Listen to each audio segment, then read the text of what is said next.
Multiple types of interference exist on a network, one of which is PIM interference.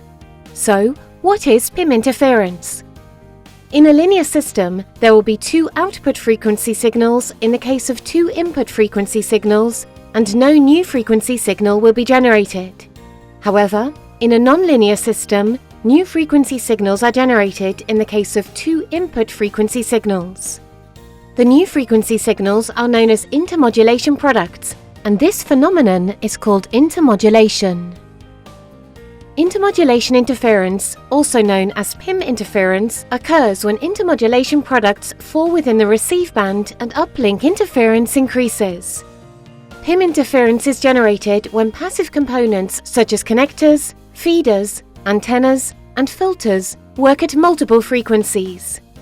Now, let's take a look at how PIM interference affects network performance.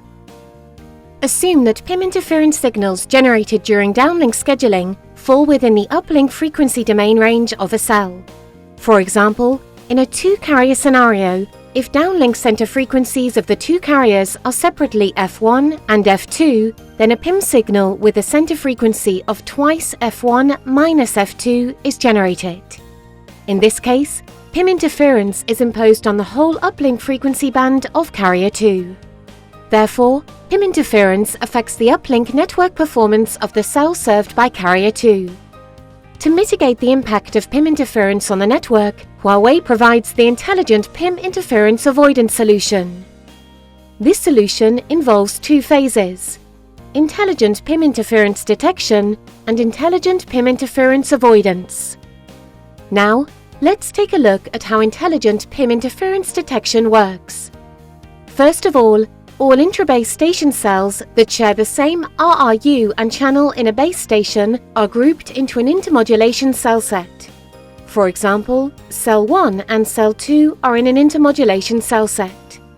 Secondly, the base station obtains information about the uplink and downlink frequencies and bandwidths of all cells in the intermodulation cell set, calculates the center frequency and bandwidth of PIM interference, and determines whether a cell suffers PIM interference based on the relationship between the center frequency and bandwidth of PIM interference and the uplink center frequency and bandwidth of each cell.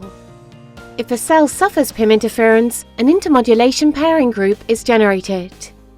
For example, in this intermodulation pairing group, cell 1 is the victim cell, and cell 1 and cell 2 are interfering cells.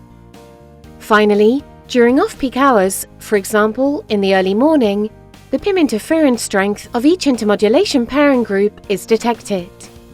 Specifically, full load simulation is performed in all interfering cells in the intermodulation pairing group to stimulate the strongest PIM interference, and uplink interference detection is performed in the victim cell. Then, uplink interference detection is performed in the victim cell without load simulation in interfering cells. The difference between PIM interference detected in the preceding two cases is the uplink PIM interference strength. The PIM interference detection result is used for intelligent PIM interference avoidance.